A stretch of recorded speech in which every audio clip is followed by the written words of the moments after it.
Hello everyone, welcome to my channel. और आज हम बात करेंगे एक केस की। ये केस मेरी एक रिलेटिव का है जो मेरे घर पर आई थी। ये बहुत छोटा सा केस है बट बहुत इंटरेस्टिंग केस है। तो क्या हुआ था कि पहले आप खुद ही गेस करिएगा रूब्रिक को और मेडिसिन को, फिर मैं बताऊंगी। तो ये हमारे घर पे आई थी। ये मिडिल एज्ड वुमेन है, 45 to 50 ईयर्स के बीच में इनकी एज है। तो ये हमारे घर पर सुबह आई थी 11 बजे के करीब। उसके बाद मेरे तो अपना ये फिर बातों वगैरह में बिजी थी और बहुत सारी बुराइयां करी जा रही थी। हालांकि जो इनके साथ और आए थे वो तो किसी की बुराई वगैरह नहीं कर रही थी, बट इनको बहुत ज़्यादा इंटरेस्ट आ रहा था बुराई करने में। और फिर क्या हुआ, मेरे पास 4 बजे के करीब एक और पेशेंट आती हैं। तो ये देखती हैं कि मैं उन्हें दवाई दे रही हूँ, तो फिर उन्हें देखकर ये भी दवाई मांगने लगती हैं कि तुम्हारे पास कोई दवाई हो तो मुझे भी दे दो। और मतलब उनको, और ये जैसे मैंने इनको एक बार दवाई डाल दी, फिर बोलती हैं क्योंकि इन्होंने क्या होम्योपैथी दवाई जब जहाँ भी ये पहले इलाज कराती थी तो वहाँ वो उनको 2 बार दवाई डालते थे, ठीक है, 3 बार डालते थे, ठीक है। तो वो मेरे से बोलती हैं कि मैं उन्हें दोबारा दवाई डाल दूँ। तो अब क्या हो रहा था बेसिकली, उस वक्त तो उन्होंने मुझे कोई भी कंप्लेंट नहीं बताई थी, बस ये बताया था, मतलब वो थोड़ा सा मुझे लगा था जैसे फेनिंग से कर रही हैं वो, है ना। जैसे उन्हें कोई प्रॉब्लम नहीं है और बहुत थकान थकान लग रही है, ऐसा कुछ वैसा वो उस वक्त बता रही थी। उसके बाद शाम को वो बताती हैं कि उन्हें फीवर जैसा लग रहा है। बट हम लोग मतलब फीवर चेक करते हैं थर्मोमीटर से, तो उनका टेम्परेचर बिल्कुल नॉर्मल था। 98 था, 98.4 वैसे आइडियल होता है, but 98 is a normal one. तो उनका टेम्परेचर भी नॉर्मल था। अब वहाँ पर जैसे हमारे घर पे पुराने कप्स रखे हुए थे, जो जब ज़्यादा गेस्ट आते हैं तो हम उसमें चाय पी लेते हैं। तो वो उन्होंने मम्मी से वो कप्स भी मांग ली कि तुम लोग तो आगे ले लोगे, ये हमें दे दो, हम इनको यूज़ कर लेंगे, ठीक है। उनका बैकग्राउंड मैं आपको बताती हूँ। पहले वो काफ़ी गरीब थी बट अब वो स्टेबल हो गई हैं, अपना एलआईसी में जॉब करती हैं और उनके बेटे भी जॉब पर लग गए हैं, तो अब वो बेसिकली स्टेबल हो गई हैं।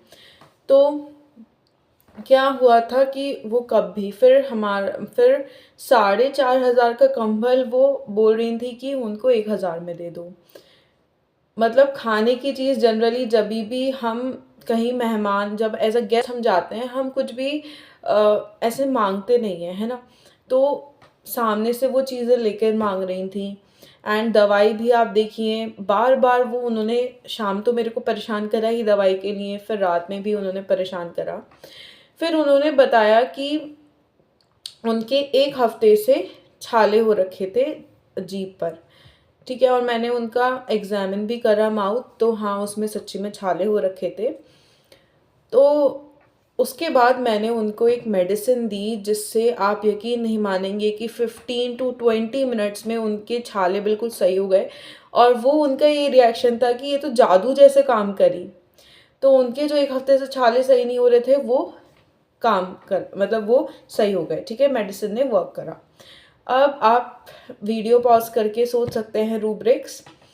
अब मैं एनालिसिस देती हूँ। देखिए मैंने यहाँ पर जो रूब्रिक लिया था वो लिया था मैंने, grid and cupidity grasp with both hands, जिसमें कि सिंथेसिस में हायोसाइमस सिंगल रेमेडी है।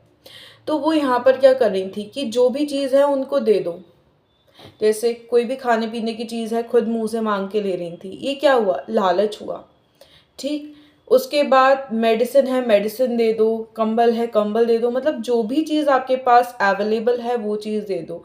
इवन वो काफ़ी सारी चीज़ें हमारे घर से लेकर भी गई थी, कपड़े वगैरह। बट आप यहाँ पर आप क्या देख रहे हो, पूरा आप ऑब्जर्व क्या देख रहे हो, वो हर चीज़ मांगे जा रही हैं। जब आप किसी के घर पे एज अ गेस्ट आते हो तो आप ऐसा नहीं करते हो, ठीक है। आप ये आजकल के ज़माने में ये होता ही नहीं है। जब उनसे भी एज्ड उनके साथ एक और आई थी और उन्होंने ऐसा बिहेवियर नहीं करा कि अगर आप सोचें कि उनके ज़माने में ऐसा होता होगा, तो नहीं, ऐसा कुछ भी नहीं है। तो यहाँ पर ग्रीड रूब्रिक लिया था greed, cupidity, grasp with both hands. And यहाँ पर मैंने एक और रूब्रिक लिया था रिप्रोचेस अदर्स। तो अपने घर की या किसी की भी आसपास वालों की सबकी बुराइयां वो लगातार करे जा रही थी, बहुत ही ज़्यादा। अब हम थोड़ा सा इसके बारे में समझते हैं कि मैंने फेनिंग सिक क्यों नहीं लिया। देखिए, पहला तो कि फेनिंग सिक नहीं था वो, आप उसे देखोगे वो लालच है, वो ग्रीड है कि हमें ये भी मिल जाए, इस वजह से वो एक्टिंग कर रही थी। ठीक है, ये ग्रीड हुई है ना। और फेनिंग सिक, उनके जो छाले थे ना वो एक्चुअल में हो रहे थे, इसलिए फेनिंग सिक नहीं बन रहा था रूब्रिक। सबसे ज़्यादा जो पिक्यूलियरी हमें देखने को मिल रहा था वो ग्रीड क्यूपिडिटी वाला रूब्रिक ही देखने को मिल रहा था, grasp with both hands open. अब ग्रीड और एवराइज में क्या फ़र्क होता है?